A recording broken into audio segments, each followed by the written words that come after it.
नमस्कार, मेरा नाम अंकित सिंह। आप देख रहे हैं अयांश न्यूज उत्तर प्रदेश। आज हम उपस्थित हैं उन्नाव जिला के इंदे मऊ में। इंदे मऊ में सुबह सूत्रों से पता चला कि यहाँ पर हरे भरे नीम के पेड़ों पर खुलेआम दिन दहाड़े आरा बरसाया जा रहा है और नीम के पेड़ों को काटा जा रहा है। सूचना जैसे ही हमको मिली, ये देखिए फिर 12:10 हो गया है। कुछ लोग ये भी कहते हैं कि जो दिन भर पत्रकारिता करते हैं उनकी रोटियां कहाँ से चलती हैं। तो वीडियो के माध्यम से उनको भी बताना चाहते हैं, किसी दिन आइए घर पे दिखाते हैं आपको कि सुबह जब आप 5 बजे कुंभकर्णी नींद में सोते हैं ना, तो हम 5 बजे उठ के क्या करते हैं और शाम को 5 बजे के बाद क्या करते हैं। आइएगा, आप आपको दिखाएंगे। उसके बाद आप लोग इस तरीके से किसी भी समाज के नवयुवक, जर्नलिस्ट हो या कोई भी हो, तो हमारा लोगों का कर्तव्य है अपने काम पे फोकस करना, ना कि समाज पे उंगलियां उठाना और पत्रकारिता के क्षेत्र में लोगों के ऊपर उंगलियां उठाना। आपका ये जो आज का कहना था कि पत्रकारिता केवल दाल रोटी के लिए करी जा रही है, तो आपसे विनती है कि अपनी सोच को बदल दीजिए, क्योंकि जब तक इस देश में ये माइक जिंदा है तब तक भ्रष्टाचार के दिल में डर पैदा रहता है। नहीं तो किसी में औकात नहीं जो किसी के समस्या को दिखा दे, किसी के भ्रष्टाचार को दिखा दे, किसी के अपराध को दिखा दे। ये केवल दिखा सकता है हमारे देश का चौथा स्तंभ, और चौथे स्तंभ की इस तरीके से खुली बेइज्जती नहीं की जाती है। उन लोगों से विनती है कि आपने माइक उठाया है, आप क्या काम करते हैं, हमने कभी भी किसी से उंगलियां नहीं की, लेकिन अगर आप समाज के किसी भी व्यक्ति के ऊपर इस तरीके से आरोप लगाते हैं तो आपसे सवाल बनता है कि आपके चैनल पे आपकी कितनी खबर इस तरीके लोगों जैसे ये लोग करते हैं, दिन भर जो लोग करते हैं काम, इनकी जैसी आपके चैनल पे आप लोगों की खबर कितनी चलती है, ग्रुप में डाला करिए, समझ में आएगा। खैर, ये उनको जवाब था। अभी हम लोग इंदे मऊ में हैं। इंदे मऊ के पास जहाँ पे सूचना मिली थी वहाँ पे आ गए। ये नीम का पेड़ यहाँ पर काटा गया है और ये देखिए हरा भरा ही पेड़ था, लेकिन ये कटने के बाद धूप इतनी है कि ये पत्तियां अब मुरझा रही हैं। बाकी ये पेड़ कहीं किसी भी तरफ से झूर नहीं था, ये सूखा नहीं था, ये नीम का पेड़ हरा भरा था, इसको काटा गया यहाँ पे। अब क्यों काटा गया, किसने बेचा है, उनसे भी बात करेंगे। हमारा नाम सूरजपाल है। सूरजपाल, कहाँ पे खड़े हम लोग?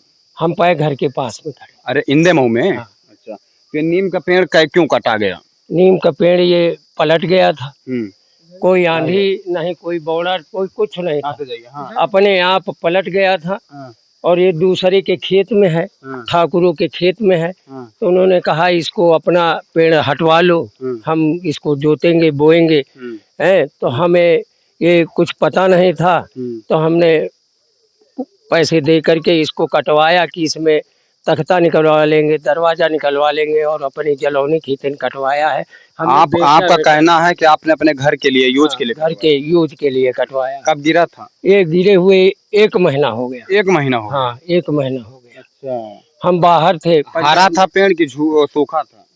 ये पेड़ हरा रहा जब पलटी गया है। ये कहो कि ये गाय बांधी रही है, गाय वाई पचवाट नहीं आई, ऐसे ही गिर गया है। देखो नीचे सब खुल गया। हाँ, ये घर मेरा है। तो ठेकेदार के द्वारा इसको बेचा नहीं गया? ठेकेदार के द्वारा बेचा नहीं गया इसको। हाँ। तो आपकी यूज का है? आपकी हमारी यूज का है। परमिशन इसका कहाँ है? परमिशन साहब ये हमको पता नहीं था कि परमिशन बनता है क्या नहीं बनता है, ये हमें मालूम नहीं अभी तक। अच्छा, आपको जानकारी नहीं थी कि गिरे हुए पेड़ का परमिशन बनता है? हमें नहीं। तो मान लीजिए सिस्टम से भी विनती है कि पेड़ को देखा जा सकता है कि पेड़ यहाँ से गिरा ही है आंधी में, और हादसा भी भगवान की दया से होते होते बचा, क्योंकि सामने घर भी है। तो ये तो भगवान को भी तहे दिल से शुक्रिया है कि कम से कम एक गरीब परिवार को उन्होंने बचाया। अंकल का कहना है कि पेड़ को काटा गिरा है, गिरने के बाद हमने इसको कटवाया अपने घर के यूज के लिए, ठेकेदार को नहीं बेचा। ईमानदारी से बता रहे हैं? ईमानदारी से बता रहा हूँ।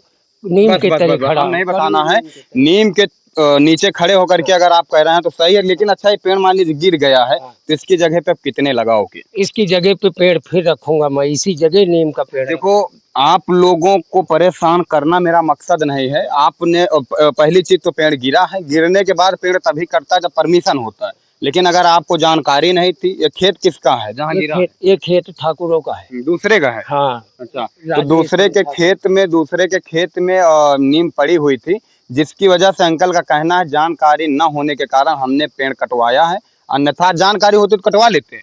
जानकारी होती तो फिर देखते, परमिशन उर्मिशन बनवाते, तब कटा के रखते। तो विनती है सिस्टम से कि अगर दूसरे के खेत में नीम गिरा था तो पेड़ को काटना भी जरूरी था, क्योंकि दूसरे का खेत था। और सबसे बड़ी बात है, अगर पेड़ गिरा है आंधी में तो पेड़ को काटा जाएगा, लेकिन परमिशन के बिना पेड़ को काटा गया, इनको जानकारी नहीं थी। और ये किसान है, कोई ये ठेकेदार नहीं है, क्योंकि मैं बिहार से इंदे मऊ लगभग 20 किलोमीटर की दूरी पर दोपहर 12 बजे आने के बाद इस तरीके से बात करने का एक ही मकसद है कि ठेकेदार मिलता तो दूसरे सलीके में बात करते।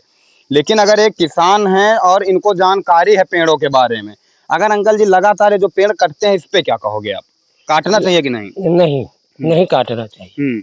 पेड़ काटना नहीं चाहिए। हमारा कहने का उपलक्ष्य ये है कि पेड़ लगाओ और पेड़ की सेवा करो, रोपण करो। अगर आंधी में गिर जाता है तो अगर जैसा सिस्टम अब है गवर्नमेंट का, अगर वो सिस्टम से अपना कटवा के अपने घर में रखो, अपनी जलौनी करो, जलाने के लिए, या कोई लकड़ी आपकी यूज में आ रही है, काम के लिए है, तो उसको काम के लिए निकाल लो।